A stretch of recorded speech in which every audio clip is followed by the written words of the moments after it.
Hi, everybody. Welcome back to the Organizational Mastery Series. I'm here with Serena Gonsalves-Fersch in episode 2 of this on-demand webinar series, which allows you to delve into some fantastic research and doctorate work that Serena undertook over the past, how many years, Serena? 2 years? 7 years. 6, 7, yeah, way more than that. So today we're digging into basically how and when an organization should start to look at establishing learning and development. So if you're in a scale up or a hypergrowth organization, when is the best time to start considering introducing learning and development? What does that look like? How do we do it? What are the common pitfalls to avoid? So on and so forth. So Serena, I don't know if you want to kind of take the reins in terms of explaining precisely why this topic's relevant, how it came up in your research. And then obviously we've got two fantastic guests here to share their perspectives as well. Brilliant. Thank you, Ash, and thank you again for doing this with us. So there are about 150 million startups in the world today, according to a research by Microsoft, and about 50 million new starting every year. So apparently, on average, around 135, 37 startups emerging every day. And even if the failure rate is around 90%, it still means that every single day and every single year, there are more organizations forming than ever before. So if as an L&D professional, you believe that you'll never work with a startup, a scale-up, or a hypergrowth organization, you need to think again. I'm very, very lucky and honored to be joined by these two ladies who I have the greatest admiration for, but also I'm lucky enough to call my friends, Tijana Kovacevic and Jackie Barefield. And if you all can introduce yourselves, and then I'll talk about a bit more about what we're discussing today. Tijana, you're on my Sure. screen. So I'm going. Yeah, I'll start first. Hi everyone, I'm Tijana. Serena, thank you for inviting me. It's always a lovely discussion to talk about L&D and setting it up. I've been in the, let's say, scale up and startup world for the past 5 years, and then before that I was in these well-established multinational corporations. So I would say it's quite a different journey, speaking about HR and any people matters, let alone L&D in a startup and scale up versus a corporate environment. And by the way, I'm learning in this session because once you said how many startups actually are formed every day, I'm like, wow, that's a great start as well. So thank you for learning. I'm also looking forward to this session. Thank you. Jackie. Hi. Yeah, thanks, Serena, for inviting me, and really looking forward to our chat today. I'm Jackie Barefield and been in L&D for 30 years, she says very quietly. And my journey has been very similar to yours, Tijana, but in the reverse order. So more recently, I've been in the large sort of multinational corporate world. But prior to that, I'd worked in many different sectors and industries. Most recently, head of people capability for Philip Morris. But in my past, I've set up new learning propositions for a tech startup organization. And I've also reimagined learning that's been set up by non-L&D people. So they've got some kind of function that's sort of limping along, but the growth of that organization has suddenly made them realize, hey, we need to do this properly. So at that point, I've gone in and helped them to reimagine what they've been doing. So I hope that many and varied experiences that I've had will bring some insights to people today, maybe people who are embarking on a similar journey. But yeah, really looking forward to hearing your views, Tijana, and what you've learned, Serena, in your research, and hopefully bringing some of my own ideas as well. That's why I'm here. Thank you. Thank you so much. I think the easiest way is one of the big questions that came out in my research is, when is the best time to bring in the L&D function? And I remember some of the stories you all had told me as well.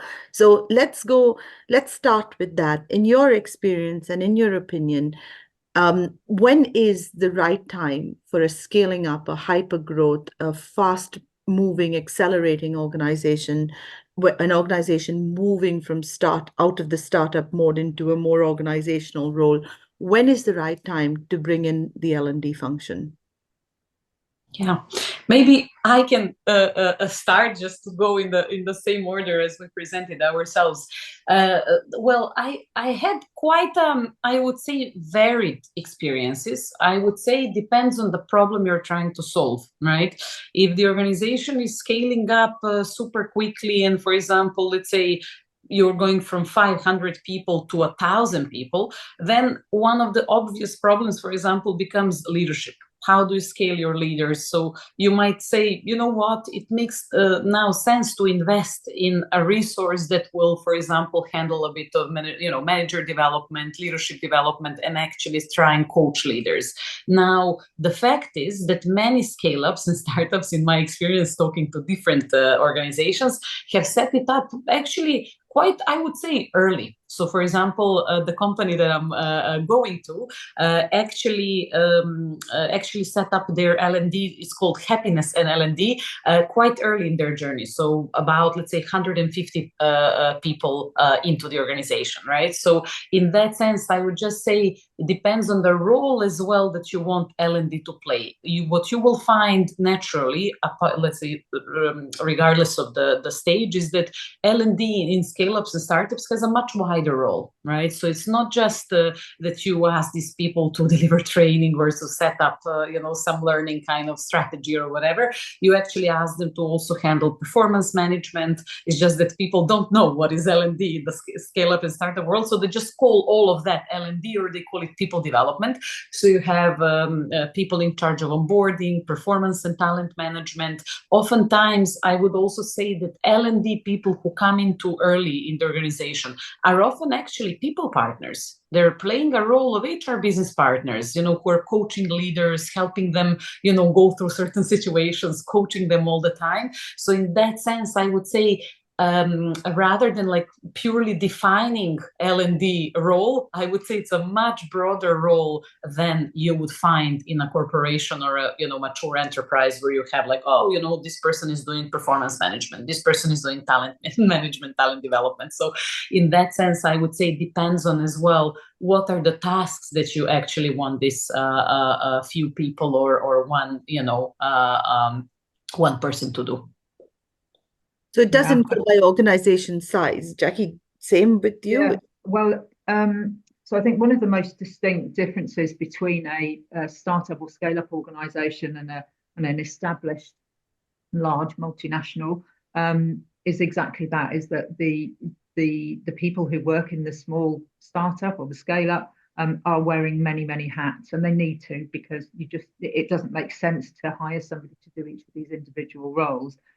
So people who are well suited to that sort of entrepreneurial and mixed talents type of environment do really well. And that kind of brings me around to the point I was thinking whilst you were talking there, is that as the organization grows so rapidly, and I think we're talking about probably a few hundred people upwards, the need then is for an HR or a people and culture person. Now that might be a CHRO, or it might just be an HR generalist. The organization will decide at what level they think that person should be. But typically that's going to be somebody who's got a really broad experience of the whole people spectrum. And I think the second critical hire then would be somebody in the talent space. If you're looking at hyper growth, you need somebody who really knows what they're doing in attracting talent and the hiring processes and setting up the whole system that will bring in many hundreds sometimes of people in one go. And then I think that's the third hire is the L&D person. And as Tijana said, it's got to be a broad person. It can't be somebody who does, I'm an e-learning specialist or I'm an instructional designer. You need somebody with that sort of end-to-end understanding of the whole process, and somebody who's willing to muck in and get that stuff done. And that might even go across things like succession planning, which I think is a really, or workforce planning, succession planning are both really important parts of that growth process. In an established organization, the workforce planning and succession planning is in years. In a scale-up or a hyper-growth organization, that stuff goes really fast. So you need to, so between your, let's say, CHRO, your talent specialist, and your L&D person, if they're broader than then, well, if they have that broad sort of end-to-end skill set, then those 3 people will be absolutely critical hires, and that's when you can really see some gains, and get the people to grow at the same pace as the company's growing. It's so interesting, right? Because both of you said the same thing. You don't want that when you do bring in the L&D person, and I think we both established that it's not, we all have established it's not the first hire in the people function. There has to be some sort of a structural HR, CPO kind of thing. But then the second or the third one, we all agree that L&D has to roll up its sleeves. It's not just about churning out courses. It's not just about managing a platform. It's not just about training. It is about all the connected elements.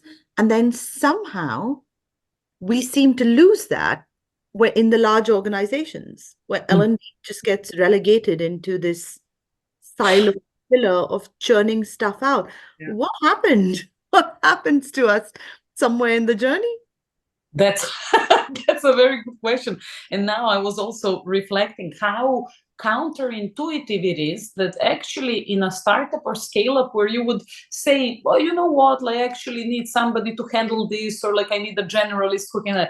Actually, I would say in terms of L&D, you probably need a much more senior person who is able to see the bigger picture than you would normally need in a corporate role, because in corporate roles, processes are very well defined, roles are very well defined, the pace of change is not that much. So, you could fit any other person there who kind of broadly knows this job and teach them. While in a startup and scale up, you actually, even though many scale ups would never recognize that, they would say, you know what, like get me somebody junior who is good with people, right? But then it never works, because this person doesn't actually understand in depth these problems around performance, around scaling leaders, around succession planning. As Jackie said, well, in Coke, we had like a 5-year plan for somebody, and here you literally need like month-by-month plan because things change super quickly. Yeah. It's just bizarre because we know this, we know that later on in all of us talking, you have to be experts at adult learning. You have to know where learning connects to other processes. You have to understand the overall business and HR value. And somewhere between knowing that in a hypergrowth startup scale-up firm and then knowing it as a seasoned professional, everything in between seems to get lost. And we wind up in this, horses for courses, courses for horses. What is the saying? We're just churning out things for people. So, so going back again. So when you are setting up, so let's work this out as a journey. There is a HR function, which is clearly brought in because now you need to bring in structures, processes around contracts, processes around hiring, employment law, understanding the landscape and whatever legal and regulatory requirements you might have. And then, as to Jackie's point, you started looking at your recruitment function and how you build up. And of course, then comes the development. So what is the typical size and structure you would look at is there an organic way in which we grow, or what are the typical skill sets you would look at as a learning leader to bring in first? When you're building your own team, do you mean? Yeah, so we've established that the first person who comes in should be a senior learning leader who understands the generalist skills of a talent manager as well. And then how do you move on? How do you evolve from there? Yeah, that's a really interesting question, because I think in the last year, we've seen so much movement in that world of AI, because a few years ago, maybe 5-10 years ago, my first hire would probably have been, again, I would go for somebody very broad. I wouldn't go for someone with super specialist skills, but I think what I'd be looking for is an instructional designer and somebody who can design and develop programs and iterate them and so on. That would have been many years ago, my first hire. But there are so many tools out there now that can do that for you. I think I'd have to have a rethink. I mean, probably I'm going to bounce this question to you, Tijana, because you've got more recent experience of this than me. Yes. Yeah, correct. I actually, what I found, that's why I'm saying, like, what are the problems we're solving, right? And for me, and that's what I think corporate L&D is missing nowadays, is kind of like, if you look at the business context, right? And I kind of describe it even for myself before I even put a structure together. And I don't mean this just for L&D, I mean for the entire people team, right? So I start describing, I said, okay, what's the year-on-year growth of this organization? Is it 20%? What's the current headcount, and what's the headcount that will be there in year or two from now, right? What does this mean based on that? Where geographically are our employees, right? How did we grow as a company, organically or through mergers and acquisitions, right? How senior are our leaders? What is the, for example, percentage of individual contributors versus leaders, right? So I take all of this data that helps me kind of understand the context. I take tenure in the organization, I take age in the organization, because, for example, without wanting to maybe stereotype about certain generations, but the fact is leadership is changing, expectations of leaders are changing, and our workforce is changing, right? So understanding who your workforce is and what is expecting us from that point of view, in terms of all the people data that we can gather, everything that could provide us with additional context. I would say, for example, the first, let's say, response to, you know what, we're going to grow. And I had this situation, for example, Wise, which was like a really extremely fast growing fintech. We used to hire 1,000 people a year, right? Which at that time meant, like, 30 plus something year-on-year growth, right? So in that sense, hiring 1,000 people a year gives you a very simple answer. You need onboarding, right? So, you need a well-planned onboarding to actually get these people quicker to performance, because you need them to perform, right? So in that sense, I would say, okay, what does this mean? Onboarding specialist, great. Do I need person doing that full time, depending on the schedules and how many people do I have a month and stuff like that? Or actually this could be a shared role with something else, right? Then I say, okay, what other problems, like how many first-time leaders do we have? We have this many. Great. Okay, so I need somebody who is like more like a coach, understands managers and whatever. Then I would even say, as I said again, as Jackie said, before you would look for a specialist, but now again, even if I'm solving that problem, I'm looking for a more generalist, even an HRP that has a passion for manager development, because I know they would have been coaching leaders, right?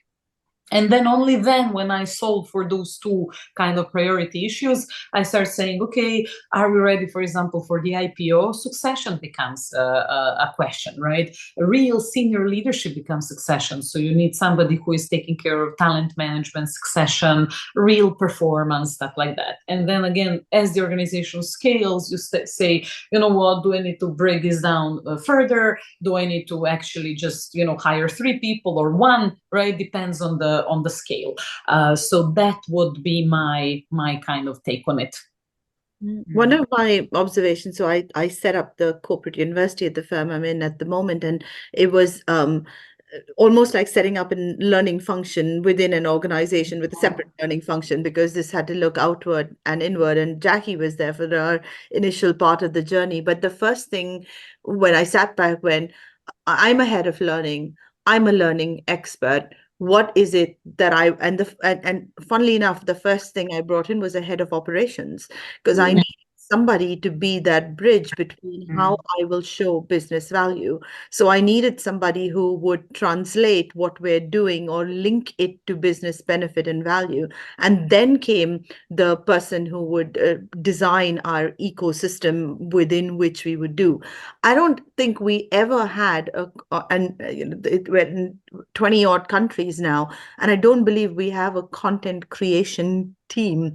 And it's so counterintuitive that now when you ask a learning leader, what is it that you go, and it straight away goes 3 business partners, 4 instructional designers, 2 coordinators, 1 LMS person. And it doesn't really work like that in scale ups. It doesn't really work like that you don't have the budget to build a briefing. You're just I think constantly looking for, when you are starting to hire, you might say, okay, well, I'm going for a learning operations lead, or I'm going for an instructional designer / developer. But every time a CV lands in front of you, going, well, what else can they do? Yeah. And Exactly. And I think it also has to do with a much broader, I would say, change, right? It's how businesses are run, right, in the modern times, right? So for example, typically a scale-up or a startup business, because of this more generalist nature of roles and stuff like that, is run in a very entrepreneurial mindset, right? With lots of bottom-up initiative, with lots of ownership, because otherwise, how would this company grow if actually employees don't have ownership?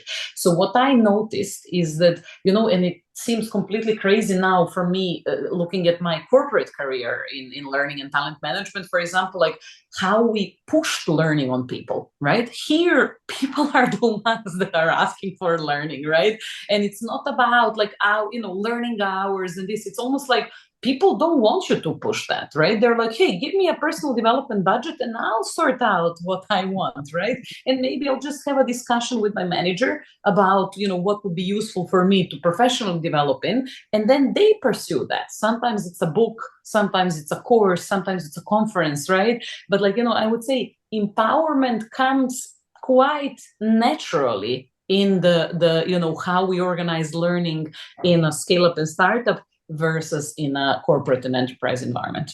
I would agree with that, definitely. I mean, the people who are attracted to those organisations and the people who are thriving in those organisations are generally self-starters. They will look for opportunities and they'll kind of be driving their own progression.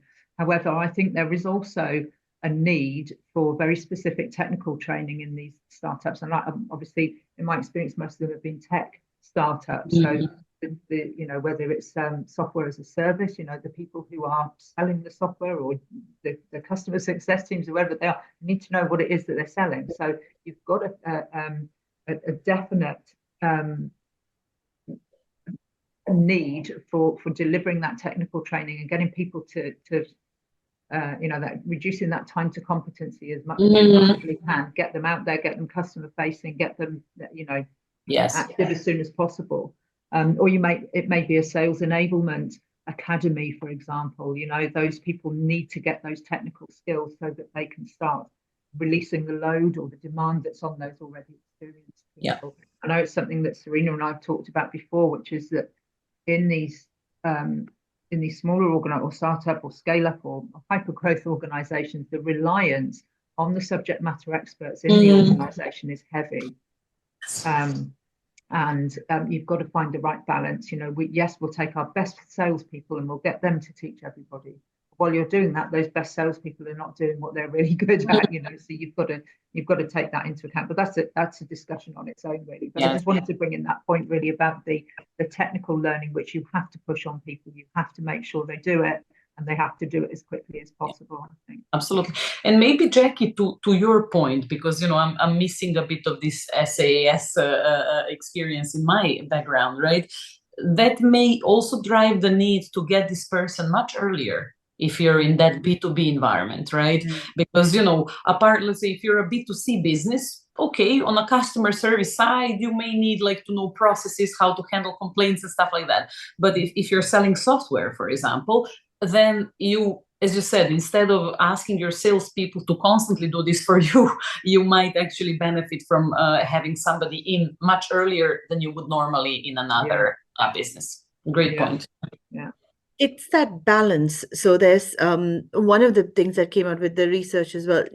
There is more knowledge freely available in the world than ever before in humanity, right? And what's not freely available, AI is now starting to create it for you. So what is that role of L&D? So it's trying to balance between what is it that needs to be organized training provided to people or guided learning. It doesn't mean, taking them into a classroom and out of their context of work, but structured learning, which is normally functional. And you can say, okay, if you're trained in this technology, then you'll be able to do this in your role. So the one where you have a very, very clear correlation between input and output. But everything else, it's about creating, L&D is going to become about creating those frameworks, becoming that architect for people to go and seek out that knowledge, share. Everybody keeps talking about psychological safety and growth mindset, and while we have to work harder at that in established organizations, those come just naturally in scale-ups and startups, right? People they want to build stuff and break stuff and try out new things. And so therefore, what is your role to channel that in the right way? And how do you go about it? And actually, it's a good thing Ashley came back on, because this is where establishing your brand and what you are as an L&D. I think, Jackie, you had said something on that to that effect as well, comes in, like, who am I and what do I bring to the table, and communicating that on it. Yeah, so like when you guys were talking, I was thinking, so obviously if you even imagine a climate where there's 500, 600 employees, so a much smaller organization, you still have an environment where they've had nothing, and then a learning and development functions being introduced, and suddenly there's a learning offering and whatever guise that takes. How do you get people to engage with that then? Because then we fall into this gap that I see all the time in L&D, which is an assumption that because we created it, people are going to want to use it because we've invested time, money, and resource into recruiting for roles to build content and manage the LMS, that actually people are going to use that stuff. There's got to be, to my mind, obviously looking through the marketer's lens, of there's got to be consideration for actually who are we to the organization? How do we communicate that outwards? And what does our L&D brand stand for? So that doesn't mean what does our logo look like and what colors are we going to have? Fine, that stuff can be there. But it's secondary, in my opinion, to the deeper thinking process around actually what is our role in the organization? What do we want to be to the employee? I just did a workshop today with a client, and I asked them, what's the ultimate goal for L&D? What are we actually trying to achieve? And of course, it all kind of boils down to helping businesses achieve their goals, right? Whatever that means, if that's expand, grow, launch into new markets, whatever. Learning and development should support that. But that doesn't mean anything to the employee. So deepening our understanding and enriching our understanding in terms of what's going to connect with people, and actually how we can start to have consistent conversations with our audiences early doors about the benefits of learning, the value of learning, and why they should invest time, because they're not going to, especially in these hyper growth and scale up environments, heavy workloads, very busy, staff are overwhelmed anyway, so they're not used to even allocating time to this. It hasn't existed before. So it's you got almost even a little bit more work to convince them that actually you should be doing X, Y, and Z, or you should be investing in learning, I think. Yeah. And for me, it's more, just kind of connecting to what you said, almost like organizing some sort of inspirational call for, curiosity, for the learning culture, right? Being recognized as the organization, or convincing leaders that, learning should be there every day, that they should be mentoring their staff, right? Because, learning I would say in any organization nowadays, because of the access of their information, is no longer like an event, right? It's a continuous process. And if I were to kind of pull out skills that I would say, and again, because HR and people profession, I would say lines are very blurred because of technology between L&D, HR business partner, these traditional HR roles. But if I were to take out things that I think are helping me today, so I actually went from a more L&D person to actually a generalist type of people leader, right?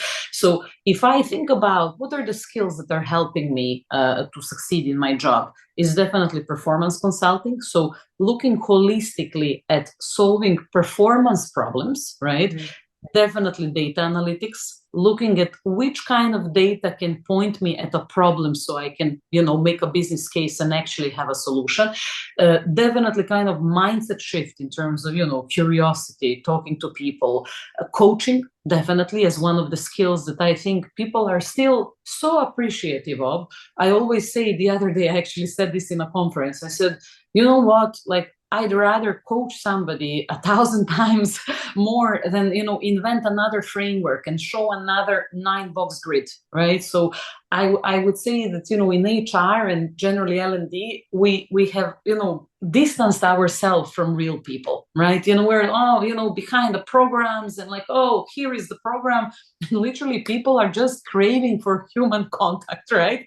So, I'd always say it's much more powerful to invest your time, not in designing another course. Take like 7 conversations with some leaders, and trust me, they're going to say, oh, actually, I spoke with, Serena from, learning and development, right? And then they're going to recommend you to speak to another. That's going to be much more impactful than, putting another program together, right?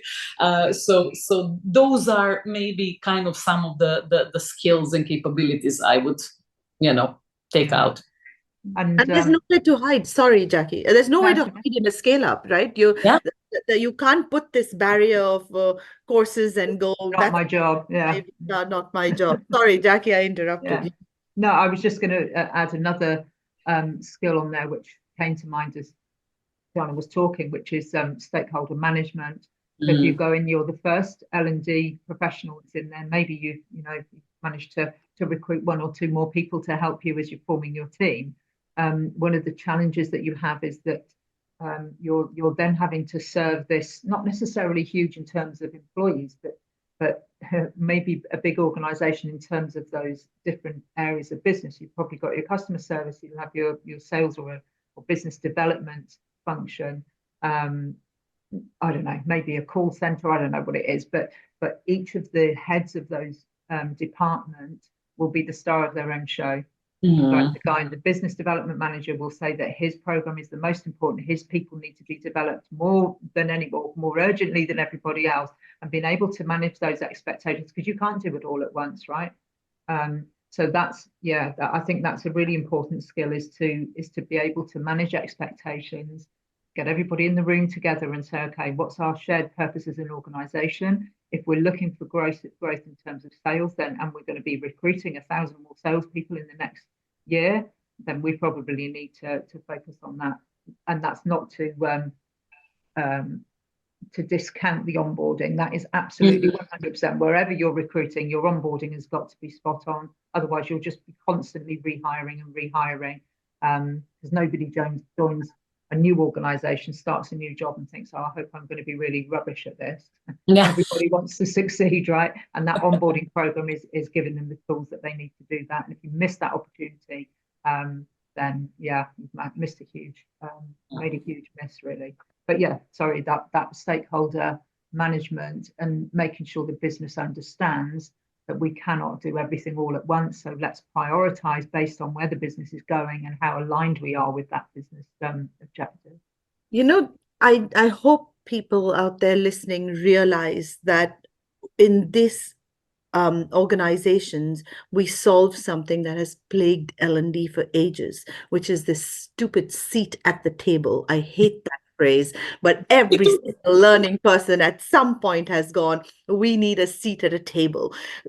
If you keep putting out the same bait, you're going to catch the same fish. And if your bait is churning out courses on a learning platform and pulling people out of the context of their job to attend training, whatever it is, on executive development or leadership or management or functional or anything, the moment you're removing people from their context, you're removing them from their day job, you're not looking at the opportunity cost.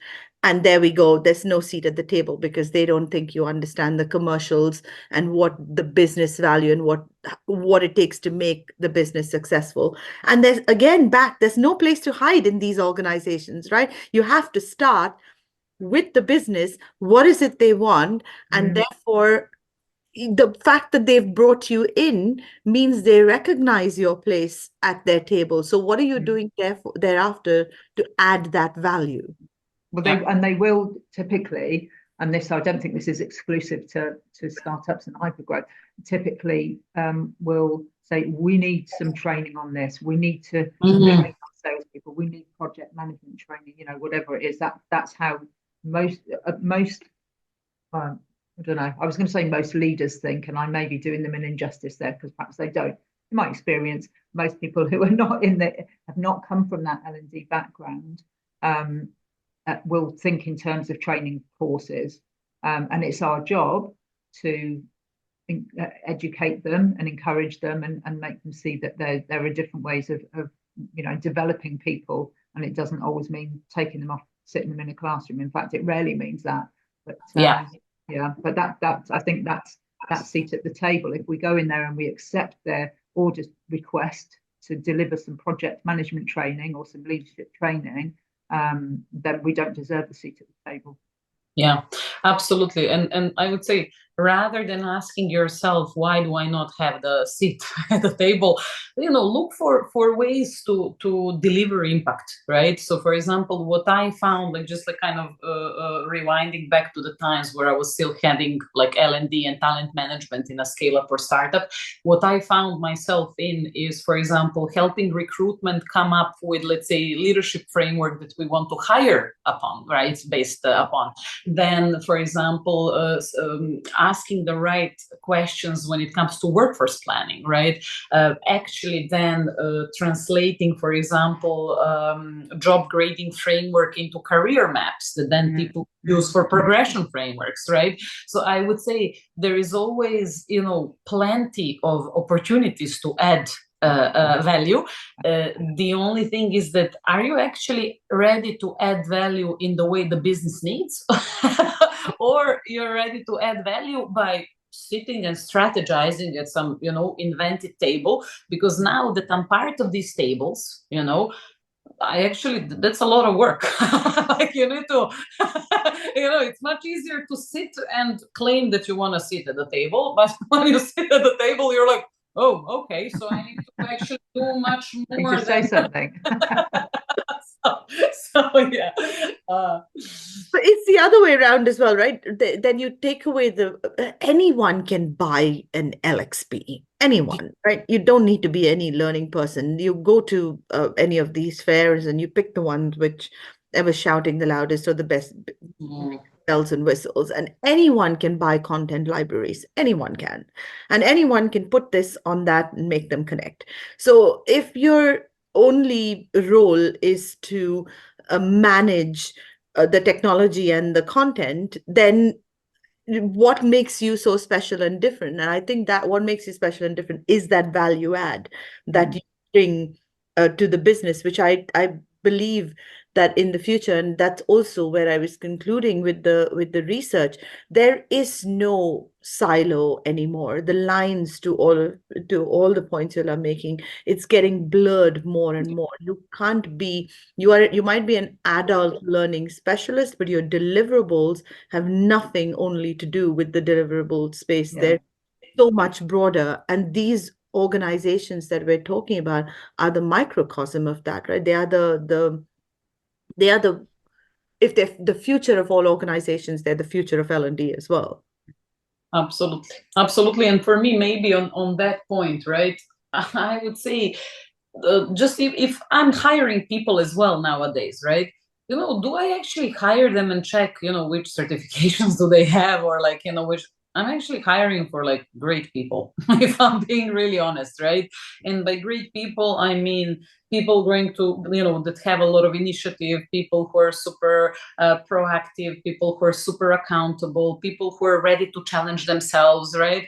That's the kind of people I need, because honestly, I really, in my own job as well, I recognize, just like you said, how many things I can do with AI, right? And also, if I think from my own perspective and my career, I would like to be treated in the future just based on what I know and like, what's written in my CV. Yeah. I would like to be treated based on what I could learn, right? And that's exactly what I would say also younger generations insist even more on, right? Variety of job, constant challenge, because they kind of get over stuff really quickly, which is also not good. We need to also manage that. That's one of the problems of I would say, learning in scale up and startup. But then that, that shouldn't scare us, right? That should kind of open us and make us even more the jack of all trades type of person that is able, just like Obama said in that like little video, right? Like, just get things done. right? That's what, and when you think about the business leaders, right? What are they looking for? They're looking for somebody to solve the problem, right? They're not looking for you to tell them the next best theory that is out there, right? They're looking for somebody who they can confide in and say, hey, I know you're going to get this done, right? Yeah. Sorry, I didn't realize I was on mute. It's sort of reinforcing. So tell me, because I know we all have some stories. So tell me about some of the times that you've heard of or know of where we get it wrong and we get it horribly wrong. I can think of one where you brought a bit, L&D was brought in a little bit too early, without some structures and processes in place, and then. Do you all have similar stories like this on what happens if we get it wrong? Because we always say there's no such thing as an L&D emergency, right? We get it wrong, nobody dies, and unless you're training a surgeon, in which case biology doesn't hold true. But for the most part, are there times where we have talked ourselves out of success by either being brought in at the wrong time, putting in the wrong structure? And what are some pitfalls you can warn the audience about who are starting in these organizations? I think the one that springs to mind for me is that if you have, and we talked quite a lot here about the need for that broad skill set, that end-to-end sort of vision, and if you bring the wrong person in, especially if there's somebody who's come from a large, well-established enterprise organization, the first thing that I've seen happen is that they go for the policies and the processes and the procedures, and they map all that out. And actually, as Tijana just said, get it done. Good is good enough. Get things moving and move really, really quickly with the absolute intention of continuous improvement. Your onboarding program today is only going to have a shelf life of, I don't know, depends how quickly you're growing, but let's say it could be 6 months. In 6 months' time, you're a different organization. You need to do your onboarding differently. So, putting all of that effort into tying up all of the, little dotting the I's and crossing the T's and making sure that you've got everything in place. I think that's a mistake I've seen happen again and again. You need self-starters. You need people who are willing to get their hands dirty. You might have great ideas about a learning strategy. You have great ideas about what tech to use and all that sort of thing. But you just need to keep that in your back pocket, because right now we need to start getting stuff moving. And I don't necessarily mean training horses. I just mean get the organization, start with the culture, get the brand, start building that that growth mindset in people. All of that stuff is more important than your policies and your procedures. We didn't say about culture, actually. That's so true. What is our role then, as a scale up is going in establishing or that organization culture? What are the messages we should be conveying about culture, and then using the techniques that Ashley was saying around marketing in order to communicate that better? What's our role? The one organization that I worked for, so that I was employee number 41, I think. And it doubled in size every year, which by today's scale of scale ups is not big, but back then it was quite a rapid growth. And there was a point at which, and I think it was about 400 people. It was a tipping point. So prior to that, I'm going to say everybody knew everybody, but take that with a grain of salt, right? Most people knew most people, especially in your own region. And you mentioned at the very beginning of the webinar, Serena, about the importance of learning from others, building a network and making sure, making sure that you've got access to the people who know what you need to know and that they're willing to help you. So in an organization of less than 400 people, that happens organically, it happens quite smoothly, and then the knowledge moves around the organization, and there's a tipping point at around 400 people where it then starts to become too big, and you simply cannot know. There isn't a person in the organization that knows everything, they're spread geographically and emotionally as well, probably as well. But I think that's it. It was an interesting learning for me earlier on in my career with startups that that culture is really strong in when you're less than 100 people, and if you get to 200 people, it's still going strong, and everybody's really talking about the purpose and the vision and so on and so forth. And then as you get to 400, and it starts to dissipate then. So it's really important, I think, for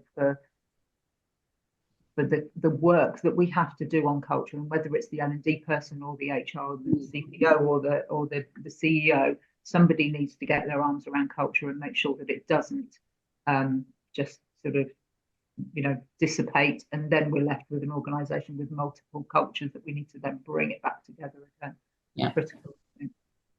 One big learning on that point for me was, this question of, even though it sounds so impossible, right, how to scale culture, right? Just like Jackie said, it's easy to have culture when people know each other personally, but then, go through a era of high growth, then people don't know each other. You don't know when they came to the organization, did they adopt the ways of working that you wanted them to adopt? And I always say, there are three things that organizations need to do. Definitely I would say, who you hire, promote, and fire, right?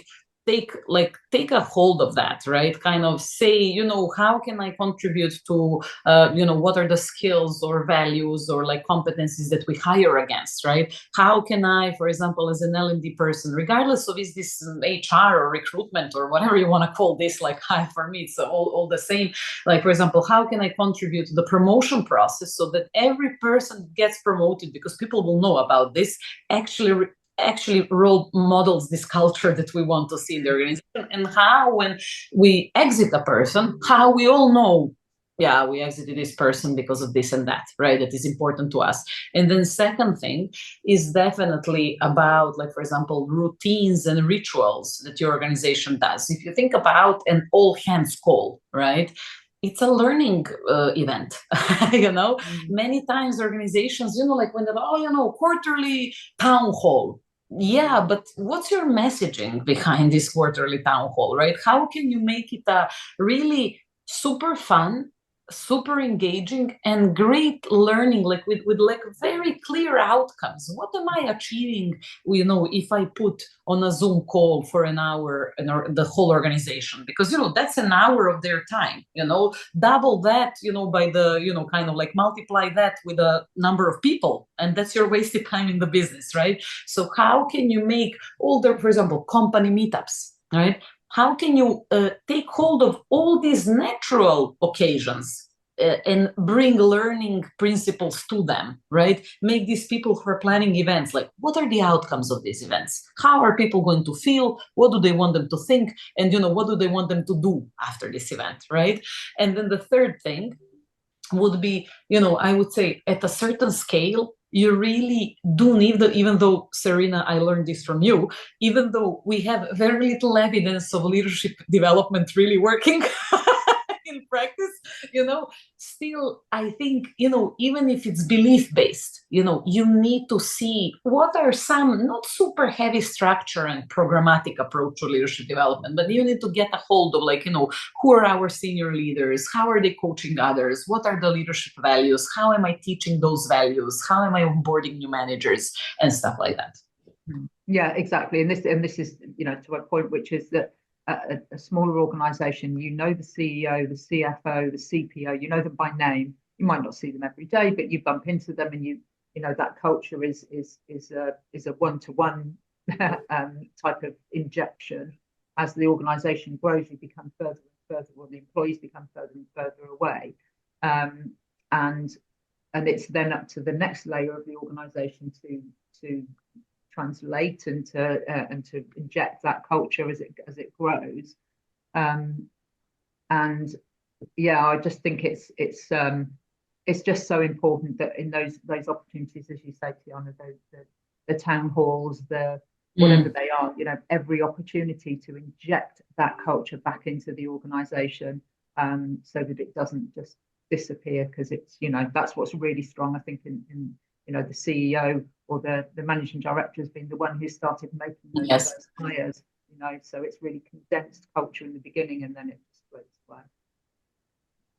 Yeah, thank you. There's a couple of things I want to put on the screen and then summarize. So we will talk a lot about leadership development in future webinars as well. But you're right, Tijana, I'm such a skeptic about it, because I truly think that leadership development, like all other development, must be tied into business outcomes. And there was this fabulous chart shared this week by Lavinia from Offbeat, and I'm just going to put it on the screen for 1 second. Can you see my screen? Yes. Yep. This was brilliant. I can't even read the title, but I didn't think it would be worth going through this without saying, and just see, the things we get stuck in, like not involving leaders and not thinking about different levels of seniority and chugging it all into paths. I thought this was an absolute genius slide. So I do encourage people to take a screenshot from Offbeat, but there's also, in conclusion, what I wanted to share was where the research echoed everything you all have said. And this is from the conclusions of the research. And I also realized that as we were talking, we were literally going through all of this and it's what I had learned from you all as well.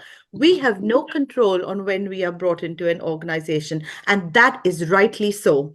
So if you want to be the seat at the founder's table, don't. It's not going to happen. There are fundamental principles of HR need to be in place, and finance and operations that need to be in place before L&D is introduced. Yeah. Once you're introduced, you need to think about whose vision you are being introduced on. What is, to Tijana's point, the outcomes that the organization is seeking from you? And then, as Jackie said, how can you therefore establish value to those points?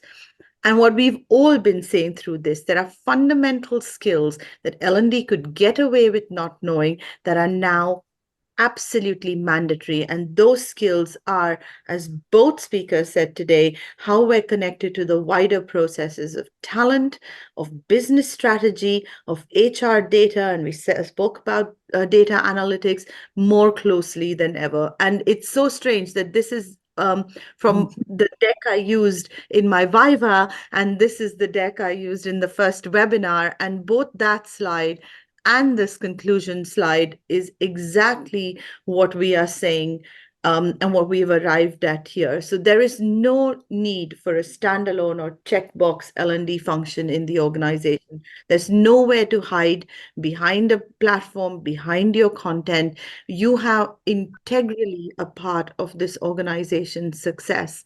And if you aren't, then you're not relevant. And then there is need for you to exist. So thank you, ladies, so much. And is there anything you all want to say as we conclude and hand over to Ashley? Well, it's one of those topics, well, any L&D topic, we could talk about it all day, couldn't we? So yeah, it's been I great. would just say maybe to our L&D community, try and stay ahead, right? Observe what's going on around us, like, our own behavioral changes, right? And, you will definitely be like, you need to stay ahead in order to help any organization, right? So just observe even yourself, your habits, what is changing about your life, and you will be a much better L&D person than before. And find a mentor. A mentor can really help you, because it is quite isolating, I think, in these sort of growing or small companies. You don't have other L&D people to bounce ideas off, right? Mm-hmm. You can feel quite isolated. So my recommendation would be find a mentor, find someone who's either done it before, or somebody who can just help you to take a step back and say, oh, hang on a minute, am I really now focused on the ins and outs of this onboarding program, or am I stepping back and saying, well, what is it, will this scale up? Will it suit us in a year's time? So that's my suggestion for the mentor. Thank you. Thank you both so much. I really, really appreciate it. And for always being my sounding boards and people to get in touch with. Thank you. Ashley. Yeah, so I mean, I loved listening to that conversation, and I think, it's such a different approach to entering an established learning function. So I think covering off this area in terms of there's so many individuals who are, like you said, in single, like one man L&D functions who don't really know where to start or aren't really sure where they kind of need to take the direction of things. So I found this a super interesting conversation. So thanks for letting me be a fly on the wall for it. In case you guys weren't keeping track, this is the Organizational Mastery webinar series. So we will be coming out with another one probably within the next month or so, would you say, Serena? Yes, it all depends on Ashley's little new arrival. The bunlet is baking, yes. So yeah, we will be back soon, but obviously we're doing them on demand to allow people to just access them when they want to, in true meeting people's needs style. So thank you for tuning in, and ladies, for all of you, thank you for letting me learn with you and over just being a fly on the wall in your conversation. Really, really interesting insights. So we know you're busy. Thanks for sharing. Thanks, Thank you. Ash, and thanks, Serena. Bye-bye. Bye. Bye.